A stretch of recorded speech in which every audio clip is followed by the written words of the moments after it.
Hi there all. So we are going to just spend this week looking at chapter 9, which is about disproof. And it's going to be broken up into 2 days. I'm going to do one longer video, and then you'll have a good amount of work time on these problem sets over the course of the week. So get yourself ready for notes, and we're going to get started. Now, we've already seen some disproof, so let's go over the method of disproof you've already seen that you might use for some of the problems that you're going to run into on this assignment. So, number 1, determine if the following statement is true or false. If true, prove. If false, disprove. If n is an integer, then n squared minus n plus 11 is prime. So this is a problem that we can disprove, because it is false, using our first method of disproof, which is counterexample. So remember, a counterexample is just one number or one situation where the statement is given is false. And remember, you only need one. So if it's saying that this sum here is prime, well, I can, since it's n squared minus n plus 11, this is going to be false, because if 11 divides n, then n squared minus n plus 11 is a multiple of 11. So any counterexample would be fine. So n equals 11, 22, 33. Now there might be other counterexamples, but these are all counterexamples, and you only need one. So that's one method of disproof, and this is what we've seen before. Now we're going to look at another type of disproof. Determine if the following statement is true or false. There is a number x for which x to the fourth is less than x is less than x squared. And so this one is really hard because it's an existence proof, and it's very, very hard to disprove an existence proof by counterexamples, because you can keep saying, well, it's not that one. We're just saying that one exists, and you can't disprove every single number. So when it's existence statements like this, or some others, you're going to want to use contradiction.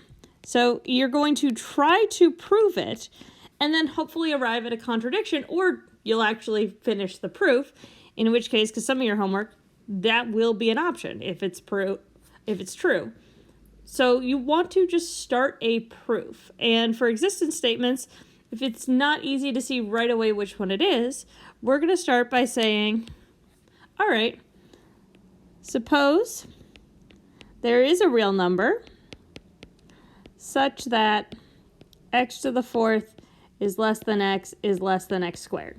Now we can make some understandings about this, because what we know then is that x has to be greater than or equal to 0, since x is greater than x to the fourth, which will always be greater than 0, or equal to for all numbers, because it's to a fourth power. So then if we know that x is positive, the nice thing is that we can then just divide an x out of this statement. So that's the point of proving that that's positive. So therefore, x to the third is less than 1 is less than x squared. And I'm going to then subtract 1 from each section. So x to the third minus 1 is less than 0, is less than x squared minus 1. I forgot to drop a power there when we divided out the x. My apologies. Now, here's where it gets a little sneaky. We're going to go with a disproof method. I'm going to divide all of these by x minus 1. Again, I know that the inequality signs aren't going to flip, because it says right here that x minus 1 is greater than 0. So none of the inequality signs flip.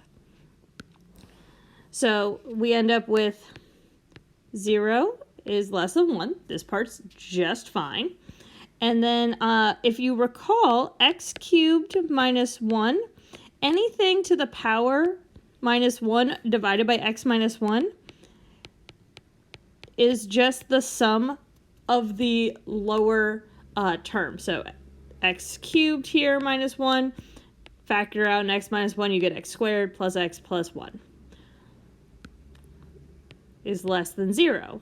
But, this is where our contradiction comes in, x squared plus x plus 1 has to be greater than or equal to 0 since x is positive.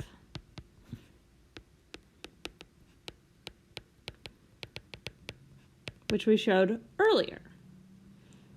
So there's our contradiction. Therefore, no such real number, x in R, exists.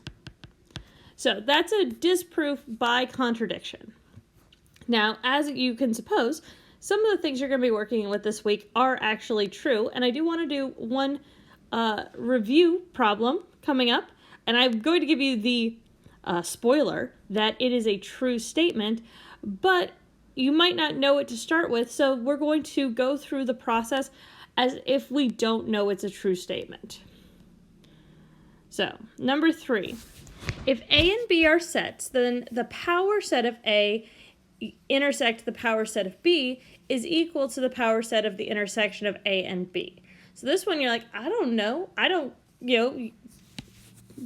know if power set is distributive like that. Remember, let's just recall the power set of A, right? That's what this is called. This is the set containing all the subsets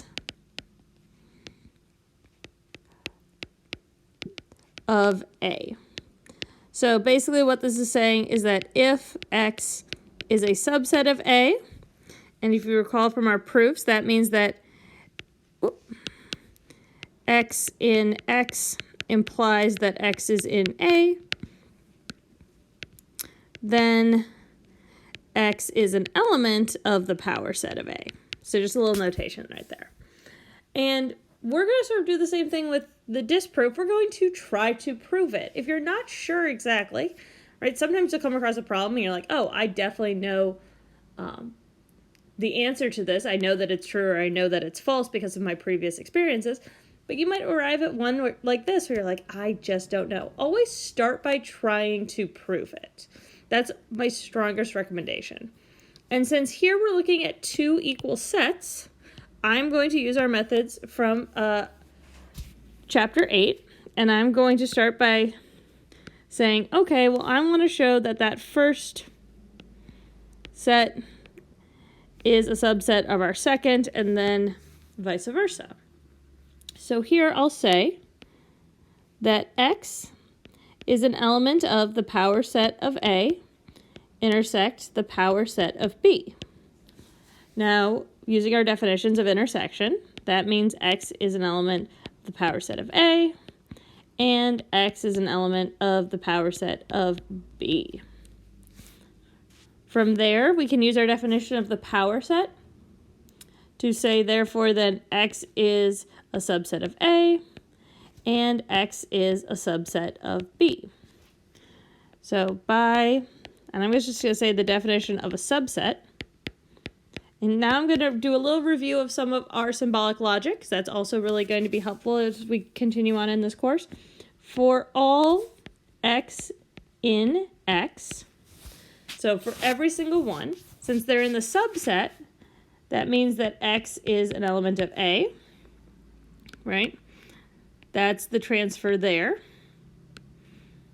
And X is an element of B. And that comes from this statement. Hence,